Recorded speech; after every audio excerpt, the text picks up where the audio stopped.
Well, that's that Friday Night Feast with me, Patrick Christie's, every Friday, 7 till 9 p.m. on GB News. Be there.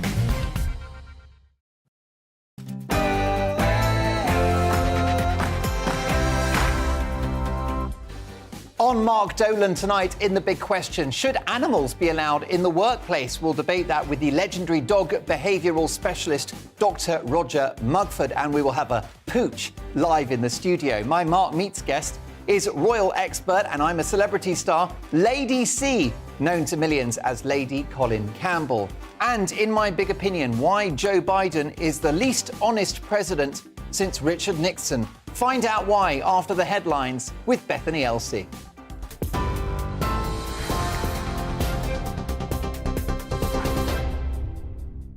Mark, thank you. I am Bethany Elsey, here to bring you up to date from the GB newsroom. A man has been arrested on suspicion of murder after the death of a child in Lincolnshire. 9-year-old Lilia Valutitier was fatally stabbed in Boston on Tuesday. Lincolnshire police say a 22-year-old man is in custody. He was detained following information from the public. They say they're not looking for anyone else in connection with their investigation. Tory leadership contender Liz Truss says she's fighting for the support of her party members. Speaking at a campaign visit in Bromley, she welcomed Tom Tugendhat's endorsement, but declined whether to say if the Select Committee chair would be given a role in her cabinet if she wins. This is a very, very close race, and I am fighting for every vote. What I will deliver is a growing economy, more opportunity across our country, lower taxes, and unleashing the potential of everybody across the United Kingdom. That's what I stand for, and that's why I want people to support me. 3 former health secretaries have urged the government to compensate victims of the infected blood scandal and their bereaved relatives immediately. Andy Burnham, Jeremy Hunt and Matt Hancock all say the recommended payouts should be processed as soon as possible. It's after the inquiry chairman said more than 2,000 surviving victims should receive £100,000 each without delay. Around 2,400 people died in what's been labelled as the worst treatment disaster in the history of the NHS after patients were infected with HIV and hepatitis C in the 1970s and 80s.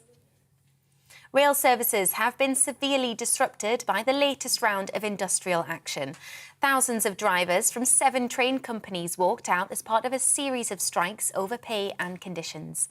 It's affected football fans travelling to opening games in English leagues, as well as people trying to get to the Commonwealth Games in Birmingham. Ukraine's president is calling for Russia to be recognised as a state sponsor of terrorism. It's after more than 50 prisoners of war were reportedly killed at a detention centre when it was hit by a missile. President Zelensky has asked for the United Nations and the Red Cross to be allowed in to investigate the deaths.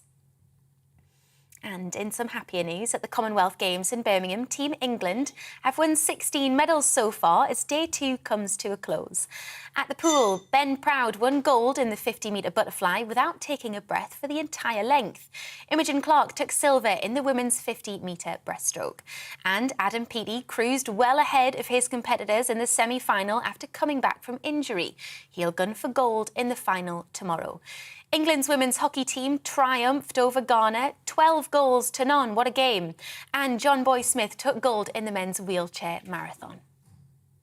We'll keep you updated on that throughout GB News. On TV, online and D+ radio, this is GB News. Let's get back to Mark.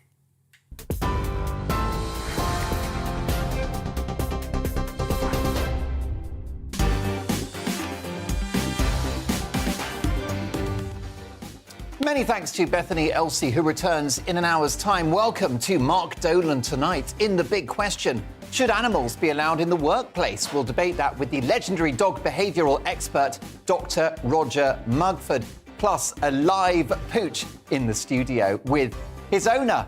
My Mark Meets guest is royal expert, and I'm a celebrity star, Lady C, also known as Lady Colin Campbell. In the news agenda with my panel, will Kiestama win the next election?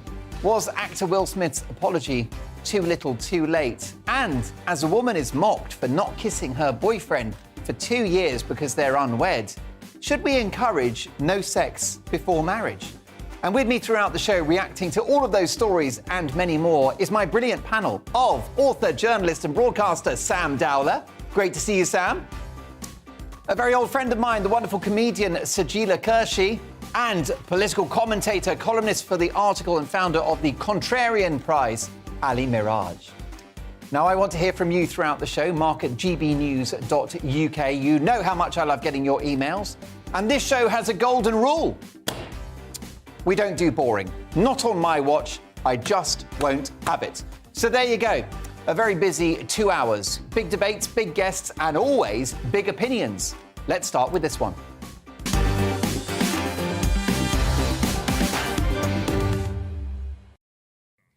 America has fallen. A self-inflicted energy crisis has been brought about by Joe Biden's green policies, which included reducing oil and gas production, introducing crippling regulations on the industry, and curtailing fracking licenses. Reducing capacity in favour of alternative energy sources was the plan. But despite a shocking cost, they have not come through. What a surprise. And a push away from fossil fuel has impacted supplies, stoked inflation, hurt manufacturers, and worsened the lot of hard-working Americans. Joe, has anyone seen where I left my glasses? Biden also tore up an oil pipeline deal with Canada just as the world was about to need more energy post-pandemic and following Putin's invasion of Ukraine. Plus, petrol prices have almost doubled. That's a lot of money just to fill up your Chevrolet or Buick. Do they still have Buicks? I used to love the Trans Am. And how different things could have been. The year before Biden entered the Oval Office, the US had just cemented its energy independence, becoming a net exporter of oil for the first time since 1949. All thanks to the bonkers, but occasionally very wise Donald Trump.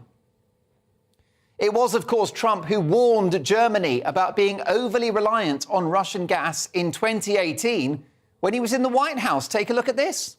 Very sad when Germany makes a massive oil and gas deal with Russia, where you're supposed to be guarding against Russia, and Germany goes out and pays billions and billions of dollars a year to Russia. And I think that's very inappropriate. And the former chancellor of Germany is the head of the pipeline company that's supplying the gas. Ultimately, Germany will have almost 70% of their country controlled by Russia with natural gas. So you tell me, is that appropriate? I mean, I've been complaining about this from the time I got in. It should have never been allowed to have happened. But Germany is totally controlled by Russia. That was 2018. He's not that stupid, is he? Hashtag right side of history. They all laughed at the time, but now it's Putin that's laughing all the way to the bank. Hilariously, Biden, the first woke president the world has ever seen, is now in the process of a colossal U-turn in which he's reaching out to oil and gas companies for help to power America.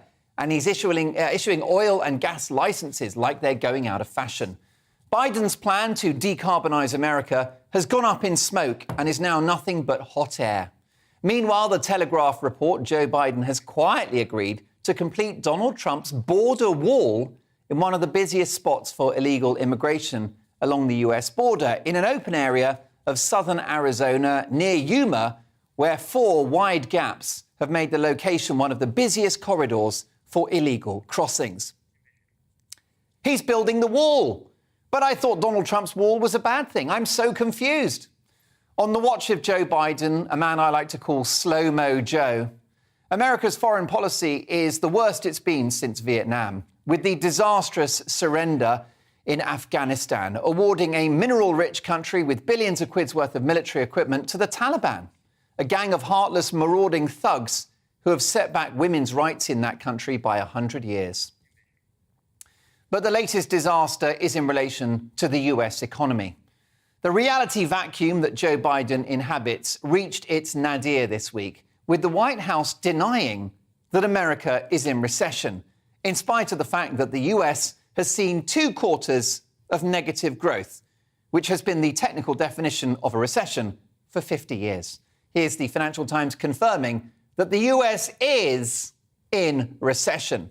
US enters technical recession after contraction in second quarter growth. So there you have it in black and pink. Unless you believe the untrustworthy and increasingly biased Wikipedia, who have just changed the definition of recession and locked the page for editing, presumably to help the White House. They've deleted the existing definition and replaced it with, there is no global consensus on the definition of a recession. How convenient. Lies, damned lies, and Wikipedia entries. How dare Slow-Mo Joe and the Democratic Party accuse others of fake news? Remember their abortive plan for a ministry of disinformation? They claim fake news, but they're willing to lie about the official economic statistics, telling Americans that they're not in recession. That takes gaslighting to a new level. Their former spokesman, Jen Psaki, also said that the Democrats are not the government of lockdowns, even though Democratic blue states like California have been lockdown fanatics and have demonized the likes of Republican State Governor Ron DeSantis for choosing freedom for the people of Florida months before others unlocked and unmasked. What we're seeing from the White House is the kind of sinister doublespeak that you would expect from North Korea or China. It's the same propaganda that will have ordinary Russians believing the war in Ukraine is going swimmingly.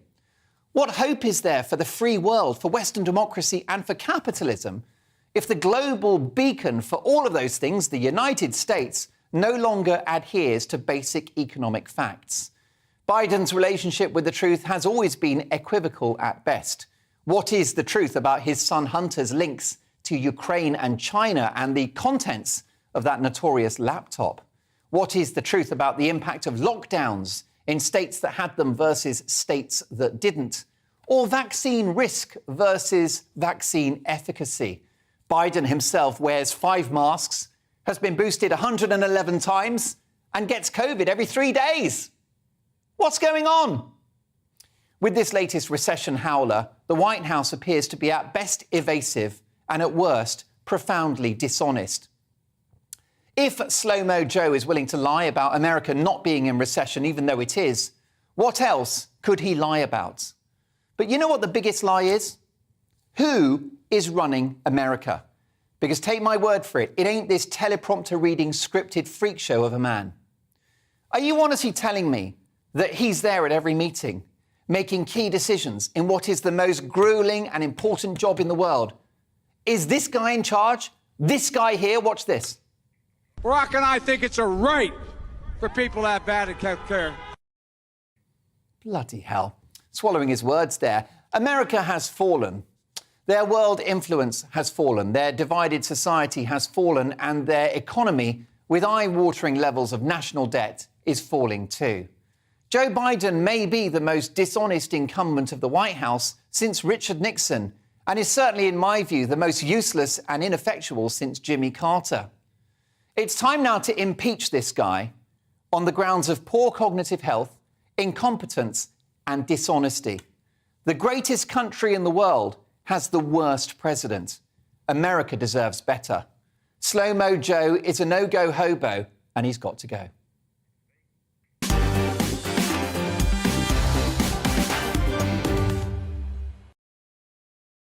Easy for me to say. What do you think? What's your reaction? Is Joe Biden the most dishonest president since Nixon? Is he the most useless since Jimmy Carter? Let me know your thoughts. Mark at GBNews.uk. Reacting to that and all of the big stories of the day is my amazing panel tonight of journalist and broadcaster Sam Dowler, comedian Sajila Kershi, and columnist for The Article, founder of the Contrarian Prize, political commentator Ali Miraj. Sajila, let me start with you. One of the worst presidents we've ever had. Well, I mean, it's something if you're trumping him with Trump. And I kind of almost see like Charlton Heston at the end of, The Planet of the Apes. Instead of saying, dear God, what have you done? It'll be, dear Biden, what have you done? And I think Planet should be run by apes and AI. And I think he's a little bit, he isn't even real. It's like a first prototype AI robot like Betamax was. Do you know what I mean? It's like, for me, I think I kind of went off him when he pulled out of Afghanistan. And, of course, we all remember those images of people desperately clinging on to the planes and then funding, effectively enabling, extremists with the Taliban. So kind of already not great. He is in ill health, so I don't know how much of that is dishonesty or actually just his health, that he's just, he's not lying, he just doesn't know what's going on. And I would blame more than Biden, the people who are advising him, because those aren't his words that always come out, as we know from these, teleprompters that you said that he uses. Quite shocked about the Wikipedia thing. I didn't know that had happened. That's outrageous, that they deleted that. Do you trust Wikipedia, Sajeela Kershi? Do I use the Wikipedia? Of course Well, yeah, and also, do you trust it? Do I trust it? Well, I kind of do, I think, a little bit, until I find something that's incorrect. And I think, okay, because you can amend it, can't you? Can you still do that? Can people still go in there and amend it for other people? Like, you can. Say, I've had a bad review, and that's clearly a lie. That's clearly a lie. No, I don't know if I trust Wikipedia. I don't really trust much on the internet, because I think we should take everything with a pinch of salt, and I think that's why it's become so divisive. Is because everybody reads a bit of something and then think they know everything, rather than reading from or kind of getting their material from all walks of different publications and different voices. But yeah, going back to Biden, I don't know. I don't want to knock a sick man, but then again, we're knocking Putin, and he's allegedly not well either. I just don't think he's fit for purpose, for working as the leader of the first world. Sam Dowler, I would imagine that you would have instinctively voted for Biden rather than Trump at the last presidential elections. If you had done that, would you now have buyer's regret? Honestly, your big opinion couldn't sound like more of a load of old codswallop. It tried, to be honest with you, Mark. At the end of the day, Trump was and is the liar in chief. He's still he's going around America spreading the big lie that he still won. He's a criminal.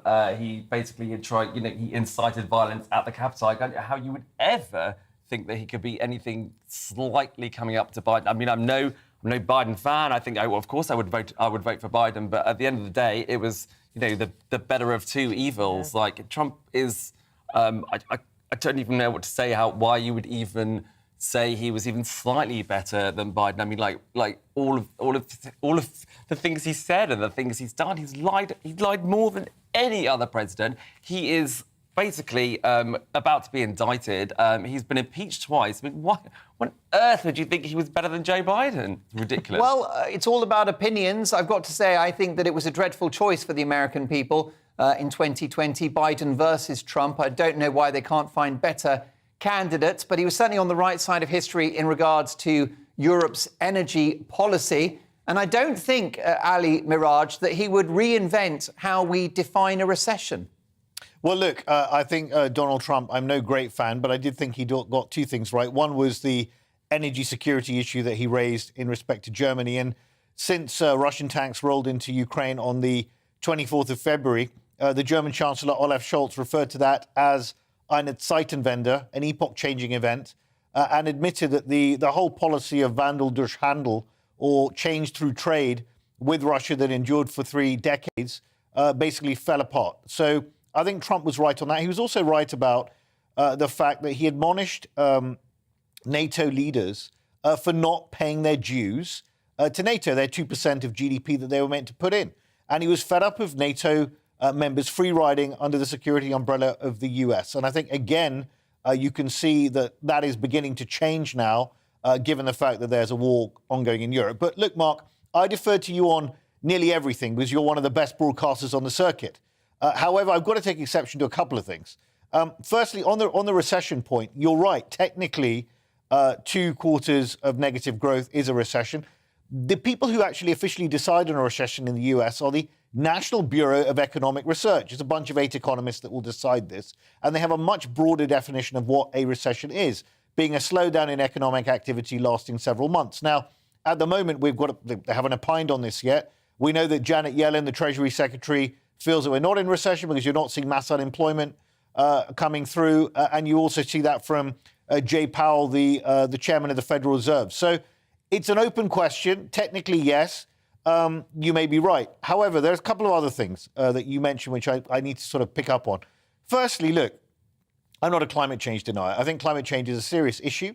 And I think you need to balance that with clearly energy security issues on the one hand, but to just sort of dismiss the whole decarbonisation strategy, I think, is not helpful at all. You can see what's happening on wildfires in California. You can see what's happening on wildfires here and floods that happened last year in Belgium and the Netherlands costing lives. So I do think climate change is an issue.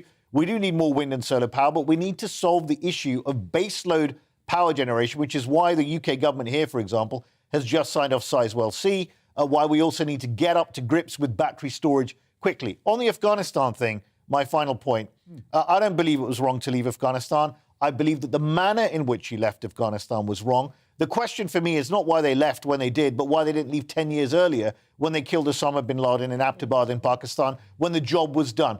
I know that women and girls are suffering. I know that the Taliban are a nasty bunch of people with a particular worldview, but our job is not to neutralize every type of unpleasant regime in the world. The Taliban know that territory inside out. Follow Trump's timeline as well, though, at the end of the day. Well, look, it came out when Trump said that they should, and then everybody was like, "Oh, how can Biden have done it?" When Trump said that was the timeline when they. The thing is, Sam, I mean, how long was the US meant to stay? They spent $1 trillion. They left in a hurry. It was a complete mess. It should have been much better handled on the exit. But ultimately, you can't effectively occupy a country indefinitely, and that is a fight that the Afghans have to engage in, which has been going on for decades. Afghans have seen off all invaders over centuries. They don't call it the Great Game for nothing. They totally let the Afghans down. That they left that country in a horrific way. That is another Vietnam for them, in my. But what should they have done? I mean, you can't install a puppet regime. They had Hamid Karzai who scarpered straight away as the dominoes were falling. He didn't even hang around. With a plane full of cash. Allegedly, yes. But that just shows that the country is in a mess, and then you left it in more of a mess. This is what Biden did. It's like took all the troops out, and I think I kind of agree with Sam's point that it's both of them. Neither is better of the two. It's the same situation here in the UK. Voting in Truss or Rishi. But Afghanistan's always been a mess. We don't even get a say in that. It's been a mess. It's been a mess for decades. I mean, go and look at what the Russians did. Things improved, though, Ali. They did improve for a little while whilst they were there, but and then helping to rebuild. They couldn't stay forever. But what a horrible way to leave. Those images are ingrained in my head. But there was no other option, really. But why did they go in the first place? They went in because there was an attack on the Twin Towers, and the Taliban did not hand over Osama bin Laden, or they wanted to hand him over to a third country. That was not acceptable to the US, which is why they went in. They went in to neutralise the threat from Al-Qaeda, ended up staying 20 years. And they had to get out at some point. But you listen to conspiracy theorists who obviously, like Trump, feeds on a daily basis, and they would say that, the American government actually were the ones that did 9/11, so they could go in to Afghanistan and steal all the oil. Oh, I've heard that argument. That's a classic. I've heard that argument about a text message going to all the Jews. It's very boring. There's no evidence for it. Every time I hear this, and I hear it from a lot of people actually, highly educated. Ivy League educated people come out with this nonsense. And every time I ask them to show me the text message, miraculously no one can. No one can ever show the evidence, just like with Trump and the big lie. Well, there you go. It's all about opinions. I said on Trump that he's bonkers, but occasionally very wise. I stand by that. A far from perfect individual. Agree with you completely, Sam, about the insurgency on the Capitol Hill. It was a disgrace, a terrible moment, a dark day for America. I think old Donald incited it, but he's been right about a number of things, and I do consider Biden to be a disaster. And I fall back on the wise words of the FT, who are definitely defining 2 quarters of negative growth as a recession. If it happened here in the UK, I can assure you the Labour Party would be screaming the word recession all over the place. But this show is all about opinions, of course. What is yours? Mark at GBNews.uk. In the news agenda with my panel later, can Kiestama win the next election? Will he win the next election? Also, was Will Smith's apology too little too late? We'll discuss that with the queen of US showbiz and royal reporting, Kinsey Schofield. And as a young woman is mocked for not kissing her boyfriend for 2 years because they're unwed, should we bring back no sex before marriage? What do you think? Mark at gbnews.uk. Next up in the big question, Should we be allowed to bring animals into the workplace? We've got a lovely dog in the studio. We'll discuss whether you should bring your pooch to work straight after this.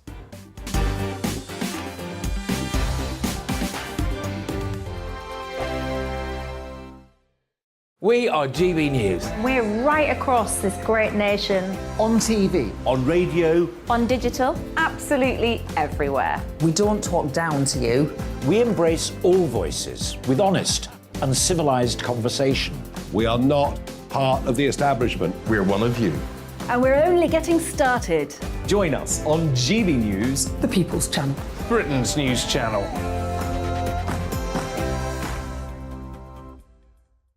Hi there, it's Stephen and Anne.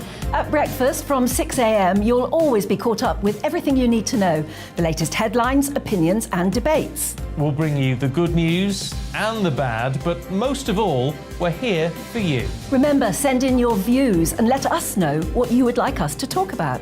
That's because we're your news channel. And every morning at 6 a.m, it's breakfast on GB News. My name's Tom Harwood and join me 9:30 a.m. every weekday for The Briefing, your one-stop shop for everything you need to know about what's going on in politics today. I wonder if this is a deal that might need to be like the biscuits in this factory, twice baked. Is there not an opportunity here to win out against the extremes? Tom Harwood, GB News. What are you going to do about it? Things should have been done differently, and they certainly are being done differently. Don't miss it. The Briefing with me, Tom Harwood, 9:30 Monday to Friday on GB News. Where would you like to go? Just take me to the studio, please, mate. You know where you're going. I've got a show to do. Friday Night Feast on GB News, 7 p.m. And it's like nothing you've ever seen before. We take a different angle on the week's biggest news stories. The viewers and listeners set me some absolutely mad challenges to do. We're trying to rehome a rescue dog. And yes, there's some other wacky stuff in there as well. I feel like I could take on the world. Well, that's that. Friday Night Feast with me, Patrick Christie's, every Friday, 7 till 9 p.m. on GB News. Be there.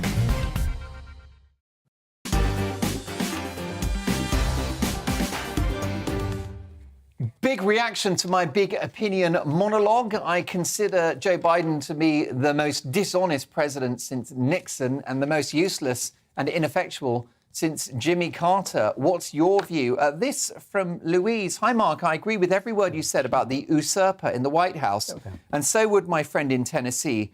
Joe and the Ho are doing a lot of damage to the standing of the US in the eyes of the world. Louise, beautifully put. Look at that. That was almost poetry. Colin says Trump is the only one talking logic. He wants to bring back family values. Biden has got to be an actor. Anyone who believes him is off their heads. And last but not least on this one in relation to Biden for now, Brett says, hi, Mark, the most corrupt president in living history, let alone his son's laptop with all of the disgusting rubbish on it. He's creating a global energy disaster by following this green rubbish. Also stopping oil and gas production in the USA is creating wealth for Russia. Well said, Brett. I couldn't agree with you more, but if you disagree, do let me know. mark@gbnews.uk. Lots more to get through. Don't forget, royal expert and I'm a Celebrity Star. Lady Colin Campbell is up after 10, but it's time now for this.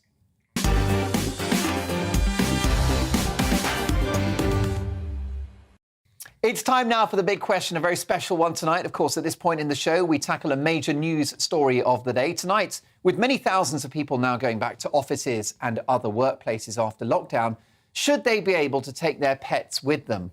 After 2 years of working from home, many people have acquired pets, all grown closer to the ones they've already got.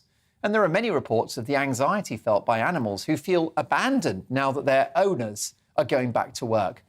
Would it be good for the mental health of not just the dogs, but their owners and colleagues in the office if we had more furry friends in the workplace?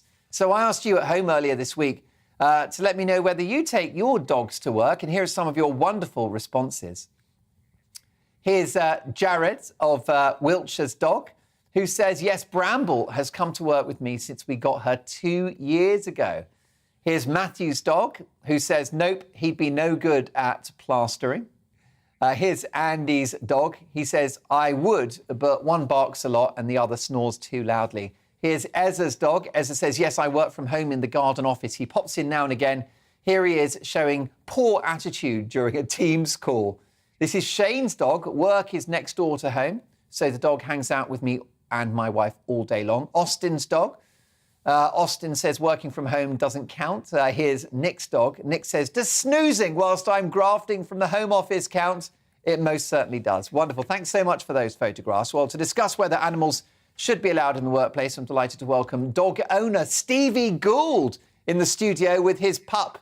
And that is Bobby, gorgeous Bobby, who actually rose to attention there. We mentioned his name and he stood up. Surely Bobby is a shoo-in for Crufts next year. Absolutely gorgeous. We love Bobby. We are also delighted to welcome legendary dog behavioural expert, Dr. Roger Mugford, and Yvonne Taylor, PETA's Director of Corporate Projects. Wonderful how to have all three of you with us. Yvonne, can you introduce us to your furry friend? This is Bo. He's a rescue dog, and he comes into the office with me, although I work part-time from home, but he's very well behaved and he loves being in the office, all the extra attention. It's wonderful. Did you say he's called Bull, Yvonne? Oh, no, Bo. B-O. Bo, lovely name. And listen, what is PETA's view about bringing dogs into the workplace, Yvonne?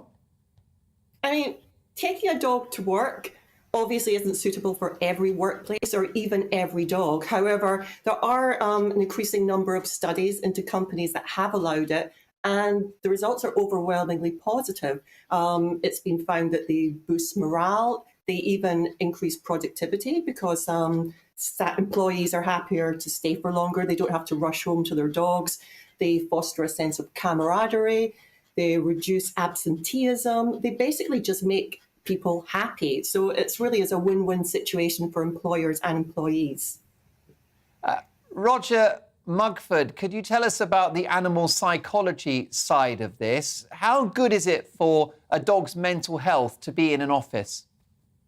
Dogs, particularly as social animals, hate to be left alone, but many cope and are trained to be living alone and, do live on half a day or one whole day left at home while owners go to work. But it's much better if they come to work with you. But we're all making that transition from going into offices to part-time and many of us full-time from home. I employ 60 people and we're spread across the world, and very rarely do we actually meet up, and the pets that people have in their homes, their home offices, are just really part of the pleasantry and the excitement of meeting up with our colleagues online, and everything is digital. The one workplace that really does need a dog is in the trucker. So the truckers, and who knows, people who go around still in cars, they deserve to have the company of a dog. So a little well-trained Jack Russell sitting in the, I nearly said the driver's seat, beside the driver's seat, making a dreary, boring, understimulating life that is a trucker's. I was once a trucker. I really feel for them. And the trucks that come to my farm that have a dog, it always strikes me as the owner is better adjusted and more humorful, and particularly grateful that, of course, I welcome them jumping out of the cab and running around on my farm. So, yes, and yes. Cats, no. Hamsters and the rest don't really mind because they want to sleep all day anyway. So dogs are the key thing. And Yvonne says it's such an important welfare issue for the animals, aside from the benefits to the people. Yes, and I'm delighted to say that with me in the studio is Steve Gould with Bobby. Now, tell us the breed. What breed is Bobby? Bobby's a Cavalier King Charles Spaniel. OK. And he's asleep at the moment, which is most of the time. I have that effect on a lot of my guests. Yeah. How old is he? Well, he's nearly 10, believe it or not. And first of all, what do you do for a living? I'm a golf instructor. I have a golf school in town, in Knightsbridge. What's it called? Knightsbridge Golf School. Brilliant. And keep it simple. Yeah, keep it simple. Basically, Bob's been coming into the school now since he was 9 weeks old. I got him. Well, before I got a dog, I was thinking, I really wanted a dog, but I thought I can't even look after myself, let alone a dog. And but anyway, I thought I've got to take him to work. But honestly, it's been the best thing I ever did. And he comes up on the tube every day. He knows when to get off the train at South Kensington. He gets up ready to get off at Knightsbridge. we come in the golf school and he runs around after a ball for ages. And then after that, we simply sits there and you wouldn't even know he was there. And how do the punters feel about him being there? They love him. They love him. Yeah, they love him. He's a great dog. Especially, Bob is also a ladies' man. He only really speaks to ladies. So sometimes the guys get offended because he just, snubs them, goes away. But he makes a fuss of all the ladies. We've just got the doggy cam operational now. And there he is, enjoying the output. One of my most attentive viewers, I've got to say. He's so laid back. And what do you think it does for him to come to work with you every day, Steve? I think he loves it. I think it stimulates him. I mean, first of all, when I get a harness out, he sort of hides under the table because he's basically lazy. And then as soon as we walk to the station, he gets on the train. He loves it. He goes in, and it's really good for him. It really enhances his life, I think. I'm sure it does. We've actually been filming Bobby for the last couple of hours. He's been enjoying the GB News offices, sniffing around, looking for treats, and being looked after by my wonderful producers and production team. Very sociable guy. He's used to being around people, and that's great for dogs as well, Steve. Yeah, he's used to, I mean, honestly, Bob, nothing phases Bob. People, you could have a firework party here now and he wouldn't even flinch. Is that right? That's quite something. Are there any patrons who are learning golf at your golf school who are nervous about having a dog around? Not everyone likes dogs, do they? I'd say very, very few. Very few people are sort of nervous of a dog. And obviously, if they are, I just take him away and say, come on, Bob, come upstairs. But it very rarely happens. Yeah, well, I'm glad to hear that. Is there, do you think, Yvonne Taylor, a downside to bringing pets to work? Very rarely, but I think you have to look upon it as I said, dogs are individuals. Most dogs will love coming to work, the interaction, but you will sometimes get dogs that won't. It can be because it's a new environment for dogs. It's best to sometimes take things gradually, take a bed from home that they're used to. There's small things that you can do to help ease the transition. PETA can offer tips on that to both employees and employers. It's about not forcing your colleagues necessarily to have to interact with your dog. Nobody should have to interact with them. It is ultimately a place of work. So we can offer various tips on that. But like I said, the studies overwhelmingly, you're looking at about 90% of businesses who do allow people to take their dogs to work report that it's great. Roger Mugford, what about people who are afraid of dogs? What would you say to them if they just don't really want to have a dog nearby? They're not dog people. But if Yvonne rightly says, they have the right to opt out of mixed dog companionship, and their view should be respected. I think if you have a really boisterous young dog, then train it to be used to be in an enclosed environment or tethered. And obviously, there's got to be a bit of democracy in the office, so not just HR, but just do a straw poll and make sure that there aren't any antis. Also, make sure that the basics of house training, toileting are looked after, and is there a suitable place outside for them? Oh, and by the way, and that lovely little dog in the studio, a golf ball retriever is a really a great financial asset, of course, if you're out in the rough and all those golf balls that get lost in ponds and in the rough to be retrieved. So, Bobby, you've got a great future in real Surrey-style golf courses where balls are constantly being lost, and there's a lot of money to be made on retrieving golf balls, Bobby. He knows we're talking about him. Bobby is a brand new star on GB News. Roger, are there work environments that are inappropriate for a dog? What if the owner is a workaholic that does 10 or 12 or 14 hours in a brightly lit office? Then the dog deserves to stay home, or that's an awful lifestyle for a dog. I mean, all the work-related studies show that people should take a break on the hour for 5-10 minutes, and that's the purpose of a brief walk. And instead of a fag break, it's a pet break. Really, I'd say ease up and look to your mental health as well as your physical health. Dogs need exercise, and so do you. And increasingly, the presence of pets in offices is going to be a significant recruitment factor, a positive recruitment factor, because we've had the great resignation. People have been changing jobs. I think 1/3 of the total workforce in the UK have changed jobs in the last 1 year. And so if you want to hang on to your workforce, look after their mental hygiene as well as their physical infrastructure, and having a pet could well be part of that as a contributory factor to social and mental health in the office. Steve, I would imagine you can't imagine now not having your doggy with you at the golf range. No. And when Bobby, which is hopefully a long time from now, goes to doggy heaven, will you bring a puppy? Will you bring a puppy into work? Most definitely, yeah. I couldn't be without a dog now. He's just such a great companion. He's just so fun, and just, you know, you can't be in a bad mood when you look at him. It's just joyous, really. And as I say, when Bobby does leave us, we're straight away going to get another one. Does he struggle when you're having a well-deserved break, when you're on holiday and you're at home for a couple of weeks? Does he go crazy at Christmas or Easter? No. We take him out a lot as well, you know, so he gets a lot of exercise. And he's just as happy, you know, being at home asleep, really. Yeah, Yvonne Taylor, there was a wonderful story in the Telegraph today, an exclusive about the puppies that are improving the mental health of soldiers in Ukraine. And it is amazing, isn't it? The therapeutic powers of a pet. Oh, they're amazing.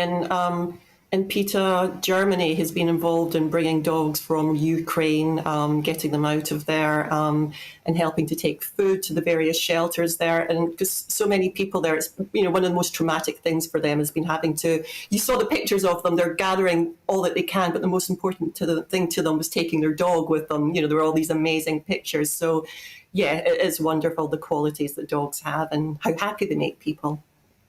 That's you right. Briefly, Roger Mugford, has lockdown been good or bad for pets? Overwhelmingly good, but I would say that with people returning to normal, we'll say vacation time as well as work practices, the rescue societies are all, and I personally am seeing so many dogs that have been rejected and that are looking for homes. I've got one right now called Busby. Earlier in the week, I had one called Sheba. Sheba's in a nice new home. So please don't go and buy a new puppy if you're inspired by listening to this broadcast. Please go to Rescue or go online, and you'll find all sorts of sad stories about dogs that need a new home, and for very good reasons. Often, of course, it's the economic pressures of the current disaster that we're facing in terms of inflation and job losses and financial stress. So dogs are, in a sense, categorized as a bit of a luxury when it comes to that. People make enormous sacrifices to do the best for their dogs, but sometimes the pet has to go in order to feed the family. So for those sad cases, please consider adopting a pet if you've got the means and the lifestyle and the workplace to be suitable to have a dog. Wise words. May I extend my sincere thanks to you, Roger Mugford, to have you on the programme. Been watching you on telly, listening to you on the radio for so many years, Dr. Roger Mugford. And also my sincere thanks to Yvonne Taylor, PETA's Director of Corporate Projects. PETA's a great organisation. Check out their website, peta.org.uk. They do amazing work for both animals and human beings. Brilliant stuff. A quick last word with you, Stephen. Yeah. We can go eye to eye now. Let's just finish this off, by the way. I reached out to you on Twitter. Yeah. You came straight back to me with a lovely photograph of Bobby. And I think you're a bit of a GB News viewer as well. I certainly am, yeah. That's wonderful. Are you telling your friends? Extending yeah, the message we're trying to spread the word, definitely. And then Bobby watches the show occasionally. Bobby loves it, yeah. That's amazing. And by the way, we must big up Paul because it's Paul's birthday today. His birthday, and I'm missing the start of his party, but I'll be there later. Yeah, is it a special birthday? 60. The big 60. Does he look it? No, not at all. I'm sure he doesn't. No, is he 60, but in dog years, right? Yeah, in dog years, yeah. That's it. Well, look, happy birthday to Paul, and you're going to dart off to the party now. Yeah, and of course, as always, Bobby will be with you. Absolutely. A thrill to have you in the studio. Great to be here. First of all, I think that Bobby had a great time. He loved it. I didn't ask him any tough questions. And he's voted with his paws. Great. Brilliant stuff. Sincere thanks again to Yvonne Taylor, Roger Mugford and Steve Gould live in the studio with Bobby. Lots more to come. Oh, but let me give you the poll we were asking on Twitter. Should animals be allowed into the workplace? 30% say yes, but 70% say no. Do let me know your thoughts on that, Mark, at gbnews.uk. The star of I'm a Celebrity, Get Me Out of Here and renowned royal expert Lady Colin Campbell is my Mark Meets guest at 10. Plus, we've got... I've just been heckled by Bobby there. He was snoring. I am going to be doing another Take at 10 tonight. It's a We Feel Your Pain special, all about Rebecca Vardy. You won't want to miss that one. But next, will Kiestama win the next election? See you shortly.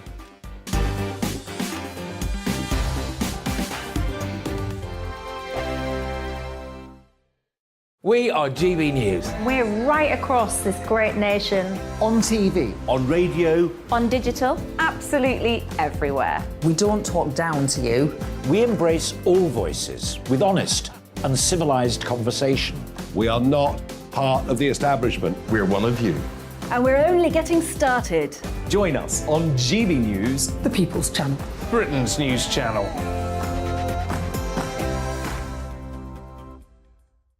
Hi there, it's Stephen and Anne. At breakfast from 6 a.m, you'll always be caught up with everything you need to know, the latest headlines, opinions and debates. We'll bring you the good news and the bad, but most of all, we're here for you. Remember, send in your views and let us know what you would like us to talk about. That's because we're your news channel. And every morning at 6 a.m, it's breakfast on GB News. My name's Tom Harwood and join me 9:30 a.m. every weekday for The Briefing, your one-stop shop for everything you need to know about what's going on in politics today. I wonder if this is a deal that might need to be like the biscuits in this factory, twice baked. Is there not an opportunity here to win out against the extremes? Tom Harwood, GB News. What are you going to do about it? Things should have been done differently, and they certainly are being done differently. Don't miss it. The Briefing with me, Tom Harwood, 9:30 Monday to Friday on GB News. Where would you like to go? Just take me to the studio, please, Matt. You know where you're going. I've got a show to do. Friday Night Feast on GB News, 7 p.m. And it's like nothing you've ever seen before. We take a different angle on the week's biggest news stories. The viewers and listeners set me some absolutely mad challenges to do. We tried to rehome a rescue dog. And yes, there's some other wacky stuff in there as well. I feel like I could take on the world. Well, that's that. Friday Night Feast with me, Patrick Christie's, every Friday, 7 till 9 p.m. on GB News. Be there.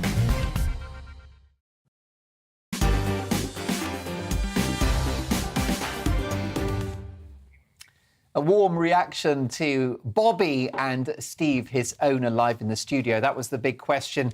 Should we be allowed to bring our dog to work? Marisa has said, Mark, I'd rather have a dog in the office than a child. They're wonderful in general. Thanks, Mark, for a wonderful programme. Marisa adds, you and Farage, the best by far. He really is amazing. Well, Nigel is fantastic. We've got an amazing team, haven't we? Mercy, Dan, Nana, you name it. Eamon, Isabel, I could list all of them. Patrick, do keep it GB News. Oh, no. Who have I forgotten? Andrew. Going to get in so much trouble. Andrew. Michelle. Definitely Michelle. All my heroes. Well, look, let's crack on now and let's talk about whether Kiestama can become a political hero. That's right. We're going to discuss Kiestama now. The former shadow minister who was fired for joining a picket line still backs Sir Kiestama as the next Prime Minister. Sam Tarry was booted from his position in the shadow cabinet after doing press interviews from the RMT picket line at Euston Station, even after the Labour leader had banned front benchers from doing so. Internal arguments within a party that historically relied on support of trade unions doesn't bode well. But it's not just the support of Labour MPs that Kiestama needs, it's the votes of the general public. So will Kiestama win the next election? Let's get reaction now from Sam Dowler, Sajila Kershi and Ali Miraj. Let me start with you, Sam. I would have thought that your pencil will be hovering over the Labour candidate at the next election. Actually, so, I mean, you know me already, like I'm from a Tory background. My dad was a Tory councillor. But at the Where did it all go wrong? At the moment, I think that Keir has what nobody else has at the moment, which is integrity. I think I'm a big fan of Angela Rayner as well, and then backbenchers like Jess Phillips. What did they give you in the green room? Sensible juice. well, I mean, Keir Starmer, Beergate hypocrite. No, but he Hardly wasn't, Mr. Integrity. But he wasn't charged, so therefore it was just people trying to find things that obviously Boris was doing himself. So who was charged and fined, as Rishi Sunak was. Angela Rayner calling Tories scum. Well, obviously that was a bit of a slip of the tongue. I mean, we've all done that, and surely Boris has done that. Lord knows Trump has done it. Grab him by the what's it. So slip of the tongues are part of the course. And I think it's been 12 years of Tory rule, and I think it's time for a bit of a change. And I think that especially at the moment, as obviously the leadership campaign, they cannibalise each other and it gets worse by the day. I think that the electorate might actually think that it's time for a change. Is he the person that can get Labour across the line? Can he do a Blair? Yes, I think he can, because he's sort of like bridges the gap between Tory and Labour. He's not like Corbyn, do you know what I mean? He's not like literally like toxic or poisonous, and people would never have voted for him. And not what you would, I guess, describe as hard left. Well, no, exactly. He's sort of a bit down the middle, especially with the sacking this week. It just goes to show that he is sort of down the middle, which is what people want. They want like a bit of a tempered relationship. Yeah, so you'd actually say that the sort of treatment of Sam Tarry, the tough love delivered by Keir Starmer, is an example of leadership and an example of a sort of a Blairite manoeuvre that shows he's in the right place politically. Exactly, and Sam don't mind, obviously, because he just said that he would still support him as Prime Minister, so I think it was a great move. OK, what do you think, Sajila? Will Keir Starmer win the next election? I think it's inevitable that he will, because for the reasons that we said before, and that time for a change. I don't know anyone that likes him. Yeah, but this is the thing. I think he will win, but I don't know if it'll be an earned win. Is his poster on any walls, even his own mother's? Best of a bad bunch again. Huh? Best of a bad bunch again. Best of a bad bunch, but there's no bunches. It's like, what happened to Lib Dems? Do they still exist? Because I'm sorry, they've just disappeared. And politics is in a real state. For Keir, I don't think he was right to. He sacked him for the right reason. He said it was because he was basically giving out. He didn't have a mandate to sort of give out policies. Fine, that is a good reason to sack. But we know it's because he already banned them from picketing, from supporting the unions. And I think that's outrageous, absolutely outrageous for a Labour leader to be doing that. Labour only exists. Their beginnings are from union, and the union set them up. And for him not to support them. And the second thing is he needs to work out what woman is as well. And so there is... And he's just not very charismatic. And that's really unfortunate. But I just feel every day, every time the right screw up, I'm looking at him, come on, here's your chance to shine. There's been a couple of moments, but it's not enough for another leader. And what's going to happen is, of course, the Tories are going to get all this, they've got all this mess, and now Labour are going to spend the next 12 years trying to clear it up and getting the blame for that, and then we'll go back to it. There's a horrible cycle. And here's the problem, Ali Miraj, as illustrated by this conversation. Within the left, support for Starmer is divided. And under those circumstances, he'll never win.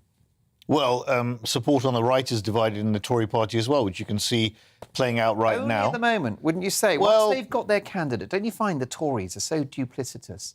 They'll be more than willing to have a united front when it comes to the next election. Well, they are something that Labour seem incapable of. Well, they are the most impressive vote-winning machine in the Western world. You said woke winning there. In Vino Veritas. but do you take my point that Labour cannot resist these internal squabbles, which I think will keep them out of number 10? Well, I think the Sam Tarry issue this week, he's a shadow transport minister, going on a picket line, trying to defend the unions for an inflationary pay rise. Something that Keir Starmer said, look, we need to negotiate with unions, but you can't be going on picket lines if you want to be in government. And also, you can't be going around as a member of a shadow government, effectively, going and giving forth and giving your own views on the media, which has not been approved party line. So I think Keir Starmer, in the first 2 years, he had to make sure that two things, really. Detoxify the Labour brand and emphasise the fact that he was not Jeremy Corbyn, both of which he's done reasonably well. Now, the next 2 years up to the election, he's got to explain what his grand vision and strategy is for the country. He started last week by going to Liverpool and talking about the fact that real wages in this country have fallen for the last decade and that it's going to be about growth and productivity.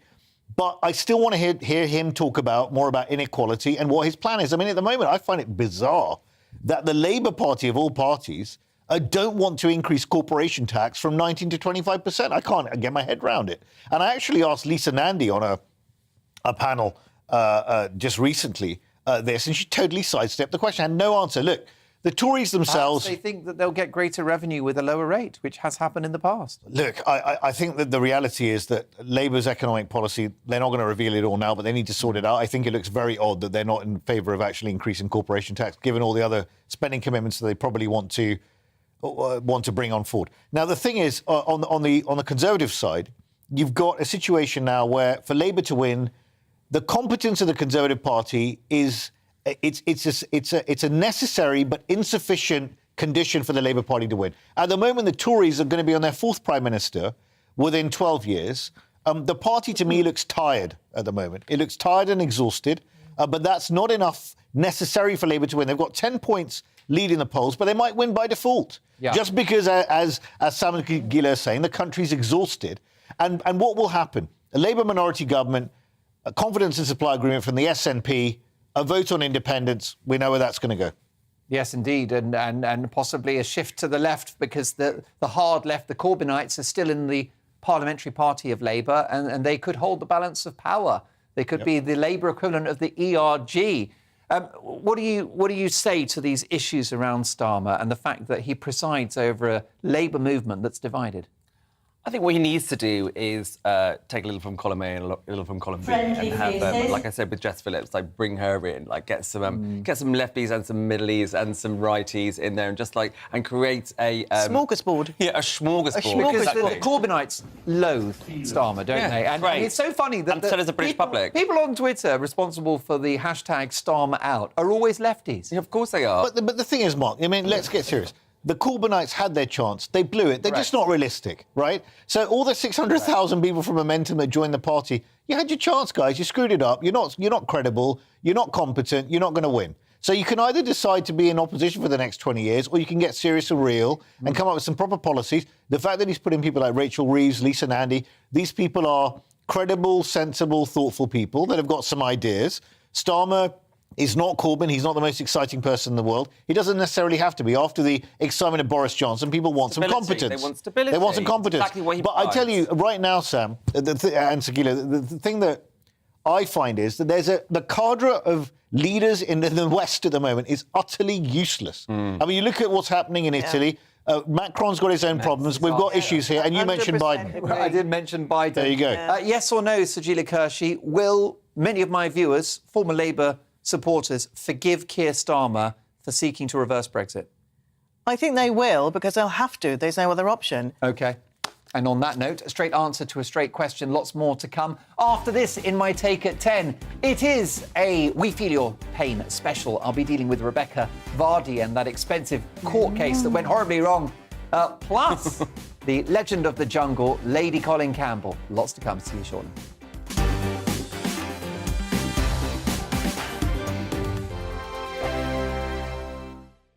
We are GB News. We're right across this great nation. On TV. On radio. On digital. Absolutely everywhere. We don't talk down to you. We embrace all voices with honest and civilised conversation. We are not part of the establishment. We're one of you. And we're only getting started. Join us on GB News, The People's Channel. Britain's news channel.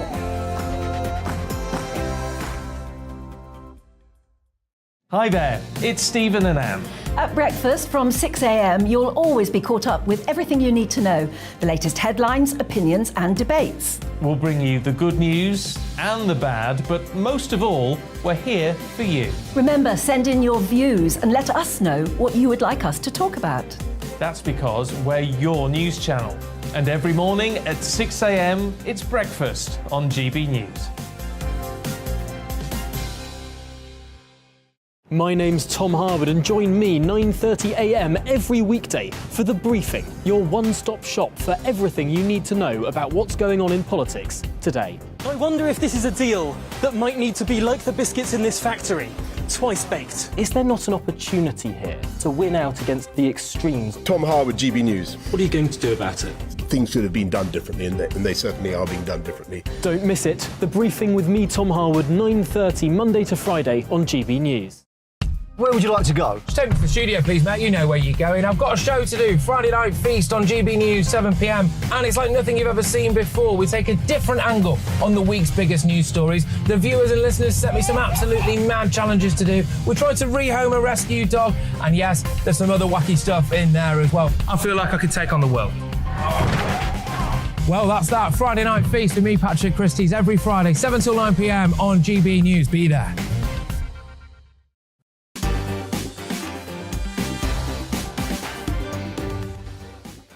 It's 10 o'clock and this is Mark Dolan. Tonight, my Mark Meets guest is royal expert and I'm a celebrity star, Lady Colin Campbell. Always fascinating, always authentic and always slightly controversial. She is, of course, known to millions as Lady C. In the news agenda with my panel was actor Will Smith's apology, too little, too late. We'll debate that with the Queen of US showbiz and royal reporting, Kinsey Schofield. And as a woman is mocked for not kissing her boyfriend for 2 years because they're unwed, should we encourage no sex before marriage? Plus, tomorrow's papers at exactly 10:30. And after this, my take at 10. And it's the return of We Feel Your Pain, in which I reach out to a celebrity that's going through a tough time. Down to her last Lamborghini, I'll be dealing with Rebecca Vardy. First, the headlines with Bethany Elsie.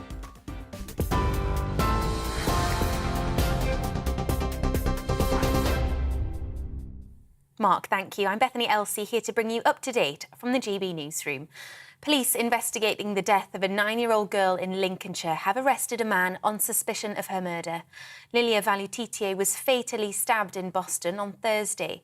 Lincolnshire police say a 22-year-old man was detained following information from the public. 2 people who were arrested yesterday have been released without charge. Tory leadership contender Liz Truss says she's fighting for the support of her party members. Speaking at a campaign visit in Bromley, she welcomed Tom Tugendhat's endorsement, but declined to say whether the Select Committee chair would be given a role in her cabinet if she wins. This is a very, very close race, and I am fighting for every vote. What I will deliver is a growing economy, more opportunity across our country, lower taxes, and unleashing the potential of everybody across the United Kingdom. That's what I stand for, and that's why I want people to support me. Rishi Sunak has vowed to rejuvenate Britain's high streets and slash the number of empty shops by 2025 if he becomes the next Prime Minister. In his latest policy announcement, the former Chancellor says he'll support local businesses, including farmers' markets, as well as cracking down on graffiti and littering. Mr Sunak has also pledged to strengthen police powers in a bid to tackle antisocial behaviour in public spaces. President Volodymyr Zelensky has issued a mandatory evacuation order to Ukrainians who are still in combat zones in the eastern region of Donetsk. President Zelensky also said the hundreds of thousands of people who remain in the wider Donbass region, a scene of fierce fighting with Russia, also need to leave. Ukraine's government has called for Russia to be recognised as a state sponsor of terrorism after more than 50 prisoners of war were reportedly killed when a detention centre was hit by a missile. Both countries blame each other for the attack. The latest in a series of rail strikes has caused major disruption for many today. Thousands of drivers from 7 train companies with the union ASLEF walked out in a long-running dispute over pay and working conditions. It's affected football fans travelling to games at the start of a new season, as well as people trying to get to the Commonwealth Games in Birmingham. And at those games, Team England have won 18 medals so far today as Day 2 comes to a close.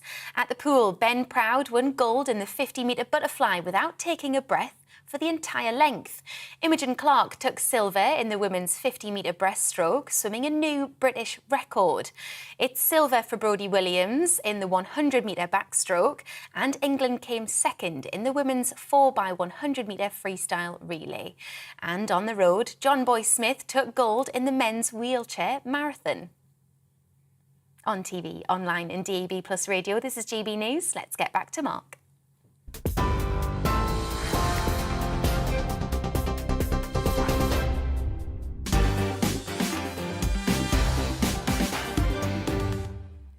Many thanks to Bethany Elsie, who returns in an hour's time. Welcome to Mark Dolan tonight. Big stories, big guests, and always big opinions. In the news agenda with my panel was the actor Will Smith's apology. Too little, too late. We'll debate that with the Queen of US showbiz and royal reporting, Kinsey Schofield. And as a woman is mocked for not kissing her boyfriend for 2 years because they are unwed, should we encourage no sex before marriage? Plus, another topical game show and tomorrow's papers at exactly 10:30 sharp with full panel reaction. And you won't want to miss my Mark Meets guest. I'm a celebrity star and royal expert, Lady Colin Campbell, known to millions as Lady C. But first, it's time for my Take at 10.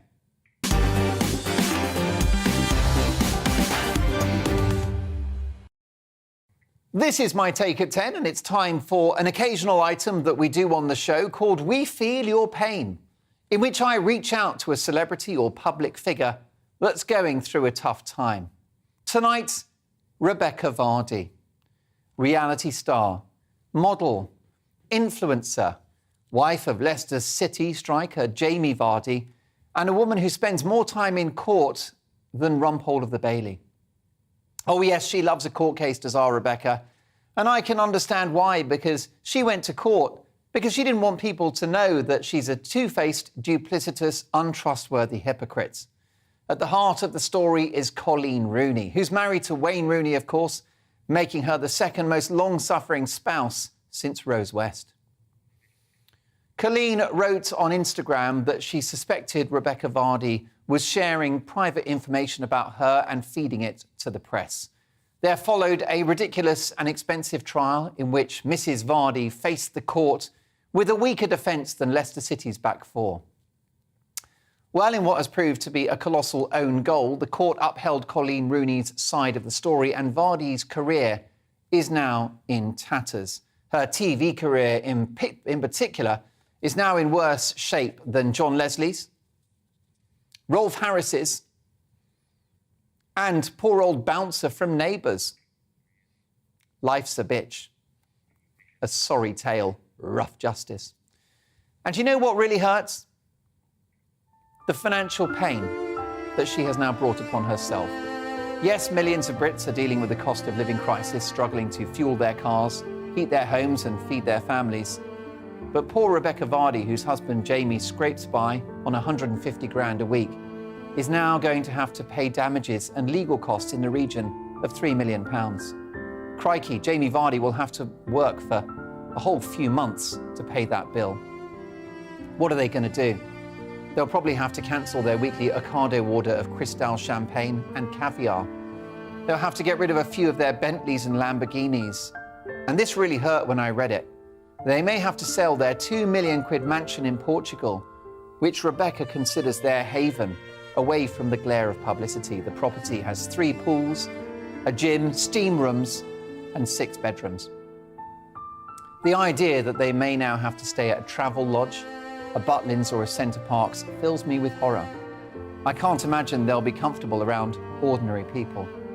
Yes, she didn't have to bring this case. Yes, she didn't have a leg to stand on. And yes, she was given several opportunities to cancel this court case or settle out of court with a donation to charity. But Rebecca knew best. Things are now so bad for the Vardy family financially, we may have to have a whip round so that they don't have to sell their last Rolex. I'm thinking of starting a GoFundMe page to raise money for this poor couple who are going to have to struggle along with their remaining properties of their portfolio and their millions in the bank. I might start doing fun runs on their behalf in a Leicester City jersey, obviously. And I think someone should consider contacting Bono about organising a fundraising concert in their name. We've had Live Aid. What about Rebecca Aid? I think she's earned it. Do we call Bob Geldof? I think we do. I think we make that call. After a court case that didn't need to happen, which enriched only the lawyers, which wasted court time and newspaper column inches, there's only one cause for celebration, and that's the fact that this absurd, extravagant and tedious soap opera is now over. It's Colleen 1, Rebecca 0. And this once admired wag, it gets relegated to the second division in the celebrity world. She'll now be warming the bench for the rest of her days, the only player to have sent herself off. Rebecca Vardy, we feel your pain. Do we call Bob Geldof? I think we do. Hashtag pray for Rebecca.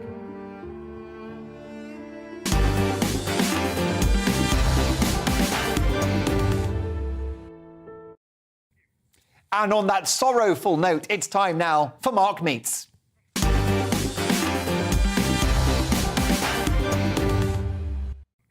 Yes, indeed, it's time for Mark Meets, in which I speak to the biggest names in the world of politics, showbiz, sport, business and beyond. Tonight, Lady Colin Campbell, known to millions as Lady C, this highly talented and occasionally controversial journalist and author, has published 7 books about the British royal family, including best-selling volumes on Diana, Princess of Wales, Queen Elizabeth, the Queen Mother, and Meghan, the Duchess of Sussex. And she won a legion of new fans during her appearance in I'm a Celebrity, Get Me Out of Here. Always principled, never boring. It's my great pleasure to welcome Lady C to Mark Dolan tonight. Good evening. Hello, delighted to be here. And I have to tell you, I'm going to send a red herring to Rebecca Vardy. What is the red herring? Well, you know, red herrings are things that you divert the truth with. Well, yes, I mean, what's your view of that court case? It didn't need to happen, did it? I thought it was insanity, but, you know, we seem to have a whole slew of really rather tiresome, very opinionated women who seem to have made their way in life through talents which are not immediately apparent.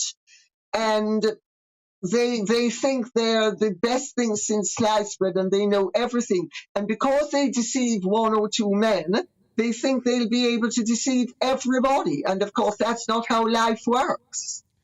Do you think that Rebecca Vardy can recover her career at this point? Absolutely not. I mean, you know, she's shown herself to be a total fraud. And not only a total fraud, but a nasty fraud at that. Are there any characters, duplicitous characters like that in the royal family?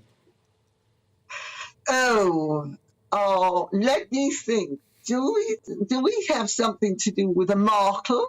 You know? Yes, peas of the same pod. And I think they have exploited similar talents to arrive where they have arriven at. And there's no such word as arriven except where they're concerned, because they're so pretentious. Well, yes, you've written a compelling book all about Meghan Markle. So you don't see her marriage to Harry as a happy accident? Well, I think she's very calculating, and I think that if he had not been Prince Henry of Wales, she wouldn't have given him 2 minutes, much less the length of time she intends to give him. And notice how dexterously she moved him from the royal family to California, a community property state, so that what happened with Sarah York will never happen with her. She has clearly decided that she wasn't going to give her time or her energy to the British people or serving humanity when she could serve her financial interests in a community property state where in the event of a divorce, she gets a whopping 50%. Do you think she was ever committed to being a serving member of the royal family? Well, it depends. Yes, of course, she was very committed to being self-serving, but only self-serving. Public service, not a chance. This is a woman who, in my opinion, everything is calculated and it all comes down to status and bucks and attention. And what do you think is next for this young woman? She's got her prince, she's got her mansion in California, she's got the Netflix and Spotify deals. Do you think she has fulfilled her ambitions at this point? No, I think, in fact, first of all, I've been reliably informed that the figures that have been quoted, and I've said it all along, were pie in the sky. Netflix and Spotify have not given them anywhere near the amount of money that they would like the world to believe. And also not only the world, but other potential slumps who are going to buy their lives and buy their nonsense. No, I think that she is in some ways on a very slippery slope, shades of Rebecca Vardy. The chickens come home to roost when you are as artificial as these women are. Does Harry wake up one day in the next few years and just think to himself, God, what have I done? Or has he already had that thought? Well, I have personal experience of relationships like Harry and Meghan's because my parents had a similar relationship.